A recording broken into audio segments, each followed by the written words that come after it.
Hi everyone, it's Tasleem here, and I couldn't wait to share this video and idea with you. So I'm sitting down in the middle of the center of Vancouver downtown and just needed to take a break so that I could get this out before I forget exactly what I wanted to say. So this video today is about it's about talent, what people say is natural talent. I've heard so many people in the past few weeks especially, but definitely even over the past few years, talk about how either they really admire this person or that person for their natural talent, or that someone has kind of even said about themselves, like, oh, I wish, I had some natural talent, like I'm not talented in anything. And I really beg to differ about this, because I, first of all, don't think that talent is natural. I think something happens that makes it look like it's natural, but it actually is, there's a more complex thing going on in the background that we don't realize. Because I think to say someone is naturally talented is too simple. And, that's not to degrade anyone for their, what looks like a talent. I'm actually doing the opposite. I'm giving them more credit where the credit is due, because I personally think that talent comes firstly from our surroundings. Things that we take in that we don't even realize we're taking in are, we take for granted the environment and the things that we see. Like, the power of the eyes is so huge. What we take in, not just by doing, but also by watching other people. It's like our body, our psyche, our system, like our energy, our neurons, like, take a photograph or a video inside our body of those things that we see other people doing. And the more that we're surrounded by those things, the more we don't realize that our body is actually being trained to learn those skills even before we even do those skills. So for example, you might, there might be someone that is said to be very, like, musically talented, like they're great at this musical instrument. People are like, oh, that person has such a natural talent in music. Or someone that's really talented at a sport. But actually what we forget is that that person might have been surrounded by parents who were singing around them or playing a musical instrument around them.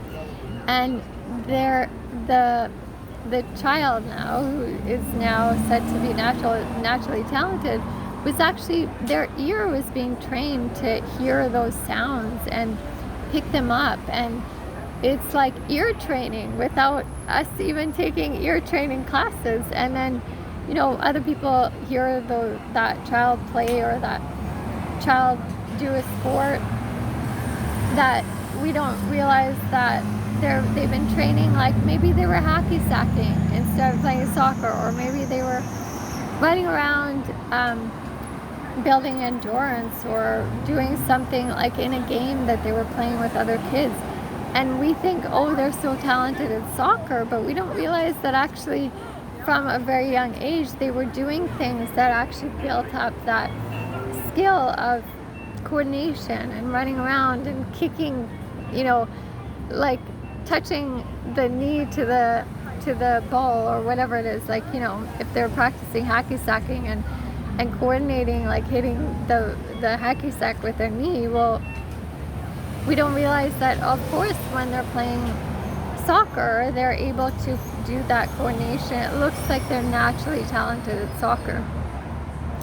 There's also people that it doesn't have to be like a sport or physical activity. It could be like drawing or painting. Like, you might have seen growing up other people doing artwork themselves, and then you pick up what they're doing, even if you haven't picked up a paintbrush at all in the first few years.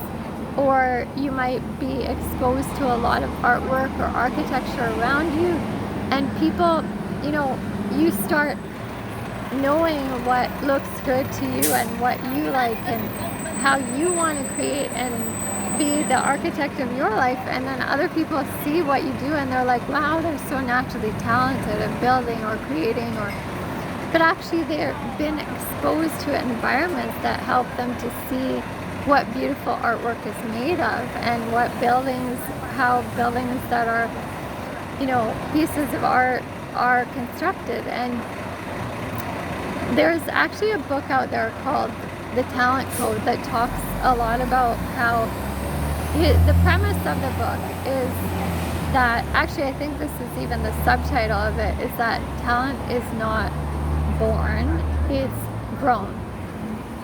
And I love this because the person who wrote it actually went around to different countries, different pockets of talent.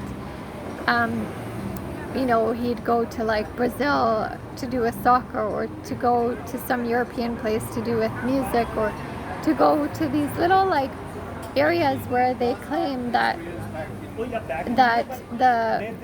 that city or that town has produced so many amazing soccer players or cello players or artists or whatever it is. And he went and you know, came up with evidential proof that actually those people were from a very young age doing other things that built that skill without them even consciously knowing it. Like they were building the skill that they needed to be that artist or that musician, even if they weren't taking the music lessons, or they weren't you know, training as a soccer player. They were training other things that built the skills that were related to soccer or being that musician or having a good ear.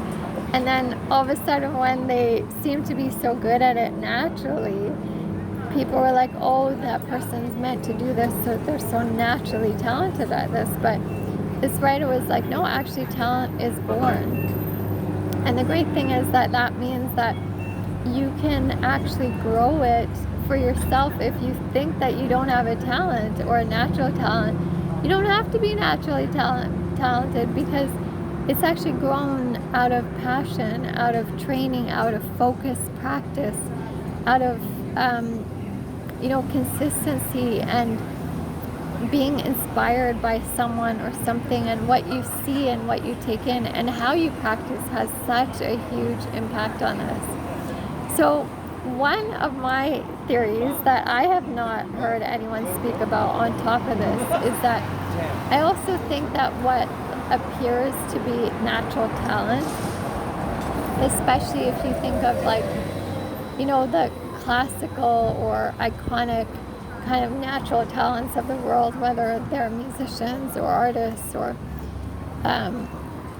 athletes, whatever it is, we think, oh, that was definitely like a genius and a natural talent. Like, how can you say that it's not natural talent?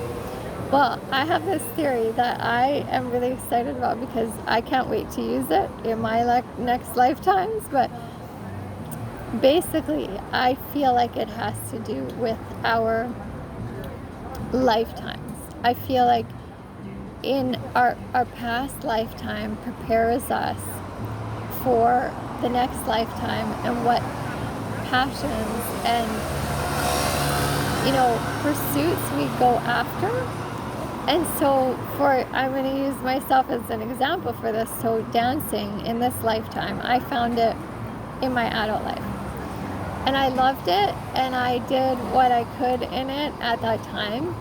And I experienced what it felt like in my body. I also saw some of the most amazing world-renowned dancers and performers and festivals and different kinds of dances. And my body took that in. Like, the observation of that has been, you know, ingrained in my psyche, and it gets me so excited. And even if I didn't take the dancing to the level that I wanted to in this lifetime, maybe I will get a chance to get a little bit higher up in where I want to be with it. But even if I don't, I think that in the next lifetime, actually I'm going to say in the next lifetime, I will probably forget that I made this pact with my soul or whatever it is, my inner being. But I am going to come out of my mom's, whoever gives birth to me, hopefully it'll be my mom that was in this lifetime, because I was so blessed to do that. I would love to do it again in another lifetime.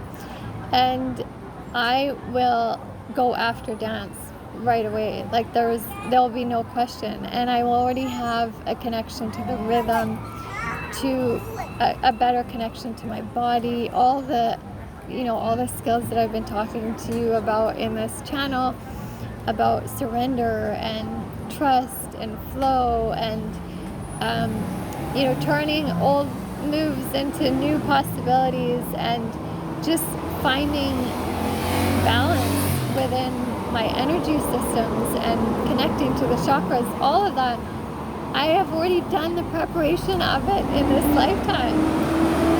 So when I come out into the next lifetime, people might say, oh my God, she's so naturally talented at dance, or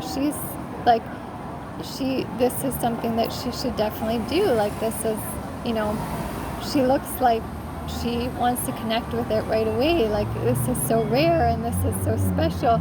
But really, what we will all be oblivious to, because I will probably forget that I made this pact, is that I actually prepared myself for that. What will look like natural talent to other people, and maybe even to myself, will be that I felt it in this lifetime. I was blessed to feel what dance felt like, to experience it, to see it, to be surrounded by it. And so in the next lifetime, I'm going to be like, I'm ready for this. I'm not holding back like I did in this lifetime. I'm going to start right at the beginning, right at an early age, and people are going to be like, wow, where did that come from? I guess she's meant to do this. I guess it's a natural talent. And somewhere in the universe, someone, my deep inner being, my soul, will know that actually, no, it's not a natural talent. It's that this lifetime prepared me for that passionate pursuit for the next lifetime. So thank you all for listening. I would love to hear your thoughts on this, and I can't wait to, if you digest this idea, maybe if you ever think that you're not naturally talented at something, you might shift that view, or explore if you could shift that a little bit. And if you've been told that you have a natural talent at something, this is not to bring that down. This is to make you realize, oh, maybe this came from something. Maybe I had more to do with it than people say. Like, maybe the value is in me, not just oh, the universe gave this to me. And I would love to know your thoughts on that. Thank you so much for listening. Talk to you all next week.